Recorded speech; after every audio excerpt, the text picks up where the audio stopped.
A nation smaller than New Jersey, surrounded by hostile neighbors since the day it declared independence. Israel had exactly one option if it wanted to survive: build its own weapons, because no one could be trusted to keep selling them forever. This video documents every major weapon Israel has ever domestically developed. From a submachine gun so simple it became one of the most recognizable firearms on Earth, to a missile defense system that has shot down rockets in the sky above civilians in real time on live television. But one weapon on this list became so central to Israel's entire survival strategy that soldiers reportedly cried with relief the first time they watched it work in actual combat. And that system is coming later in this video. We start with small arms, Uzi submachine gun, designed in the earliest years of the state by an army officer who had personally struggled with unreliable smuggled weapons during the War of Independence. The Uzi became one of the most widely recognized firearms in the world, prized for its simple stamped metal construction and legendary reliability in sand, mud, and heat. Dowel assault rifle, built partly on lessons learned from captured enemy rifles during the Six-Day War. The Dowel became Israel's standard infantry rifle for decades, rugged enough to survive being dropped from a moving vehicle without a single malfunction. Desert Eagle, though developed with American manufacturing partners, this massive semi-automatic pistol was designed by an Israeli company specifically to handle rifle-caliber cartridges and a handgun platform. And it became far more famous in movies and video games than it ever was on an actual battlefield. Jericho pistol, a widely exported service pistol combining reliability with a more compact design than the Desert Eagle. It became a common sidearm across both military and civilian markets internationally. Tavor assault rifle, a bullpup-configured rifle designed to give soldiers a full-length barrel and a dramatically shorter overall package, ideal for the close urban and vehicle-based combat that increasingly defined Israeli military operations. Negev light machine gun, developed to give infantry squads sustained automatic firepower in a lighter package than older belt-fed designs. The Negev became a core component of Israeli infantry doctrine. Now for the armored vehicles built specifically around the harsh lessons of fighting wars on Israel's own exposed borders. Merkava tank, unlike almost every other main battle tank in the world, the Merkava places its engine at the front rather than the rear, specifically so the extra mass could protect the crew compartment behind it. A design philosophy born directly from Israel's determination to prioritize crew survival above almost every other consideration. Namer armored personnel carrier, built on a heavily modified Merkava chassis. The Namer gives infantry the same level of protection as the tanks they support, a direct response to painful lessons learned about troop vulnerability during previous conflicts. A Chariot armored personnel carrier, converted from captured Soviet-designed tank hulls. This heavily armored vehicle reused enemy equipment to protect Israeli soldiers, a genuinely unusual approach born from wartime necessity and captured battlefield inventory. Shot and Magak upgraded tanks, rather than always building entirely new platforms.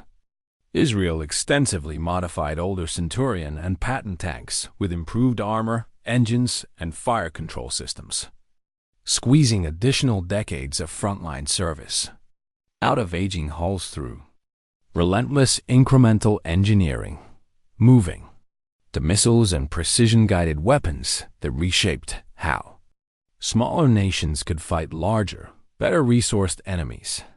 Spike anti-tank missile, a fire-and-forget guided missile system that lets an operator lock onto and destroy an enemy vehicle before ever exposing themselves to return fire. It became one of Israel's most successful arms exports, adopted by militaries across multiple continents. Python air-to-air missile, a short-range dogfighting missile developed through years of hard-won lessons from repeated Israeli air combat. It became renowned for its exceptional maneuverability against enemy fighters at close range.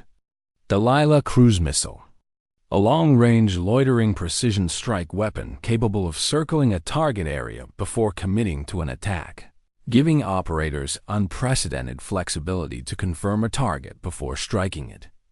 Gabriel anti-ship missile, developed to give Israel's small but capable navy a genuine deterrent against much larger enemy fleets.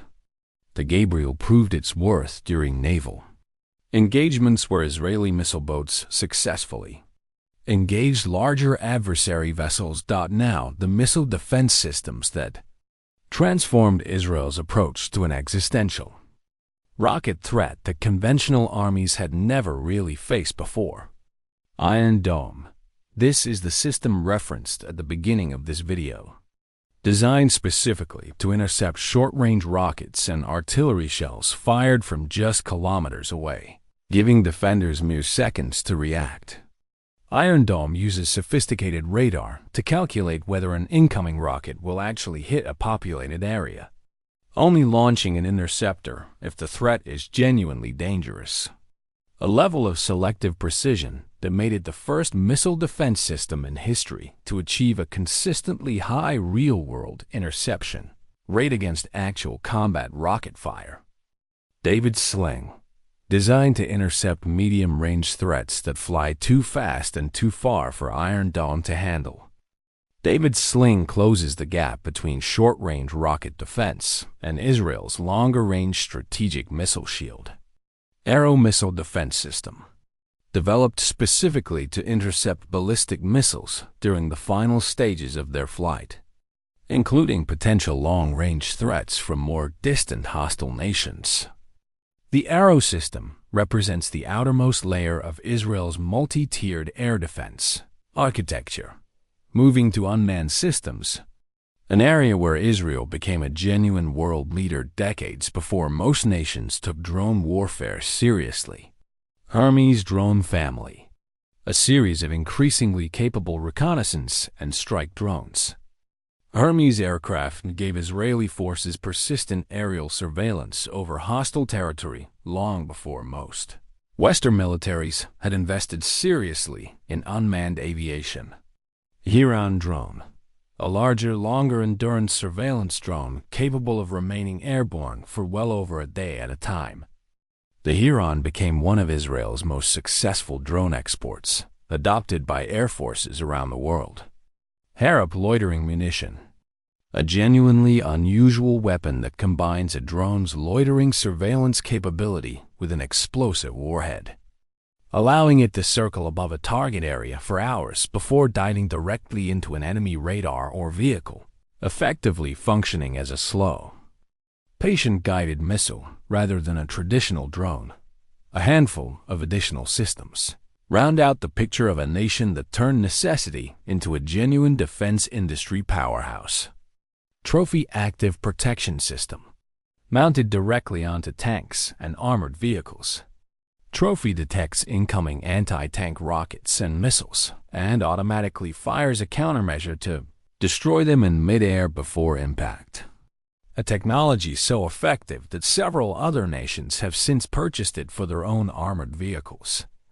Barak Naval Air Defense Missile, a ship-mounted missile system designed to protect Israeli naval vessels from enemy aircraft and anti-ship missiles, extending layered air defense out to sea alongside the systems protecting Israeli cities.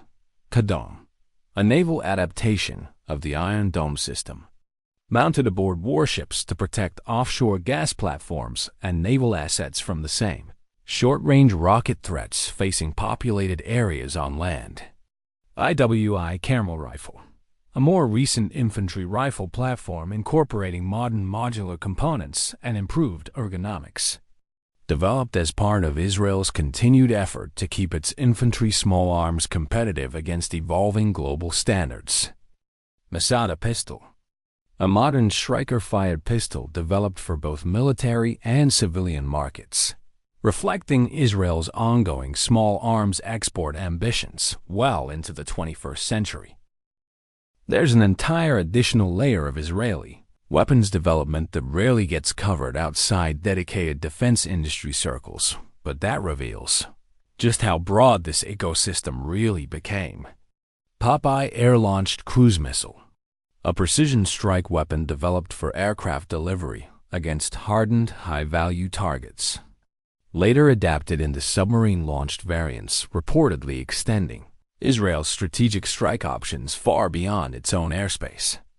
Micro Uzi and Mini Uzi, compact variants of the original submachine, guns scaled down for close protection and concealed carry roles, proving the original design's core mechanism was flexible enough to shrink without losing reliability. Gallo Ace, a modernized evolution of the original Gallo rifle platform, updated with contemporary rail systems and ergonomics while retaining the rugged core mechanism that made the original design so trusted. Spider Air Defense System, a mobile short and medium-range air defense system combining radar with both heat-seeking and radar-guided missiles, offering flexible protection against a wide range of aerial threats. Iron Fist Active Protection System, a rival active protection system to Trophy, developed to offer vehicle crews an alternative countermeasure technology against incoming anti-tank threats. SAR Missile Boats, fast, heavily armed patrol vessels equipped with Gabriel missiles. These small ships gave Israel's Navy genuine offensive punch against far larger, conventional warships without the cost of building an equivalently sized fleet. Python 5 Advanced Variant, the latest generation of Israel's air-to-air missile family, incorporating advanced imaging seeker technology to track and defeat increasingly sophisticated enemy countermeasures and evasive maneuvers. From the improvised, stamped steel Uzi built by a young nation with almost no manufacturing base, to Iron Dome batteries visibly intercepting rockets above civilian neighborhoods on live television. Israel's weapons development has always followed the same underlying logic: build exactly what survival actually requires, refine it relentlessly through real combat feedback, and never assume anyone else will keep the supply lines open forever. Few nations on Earth have had their weapons tested so consistently and so publicly in actual war, and fewer still have managed to turn that brutal testing ground into one of the most successful defense export industries in the world. Every weapon on this list exists because a small, surrounded country decided decades ago that its own engineers, not foreign suppliers, would ultimately decide whether it survived.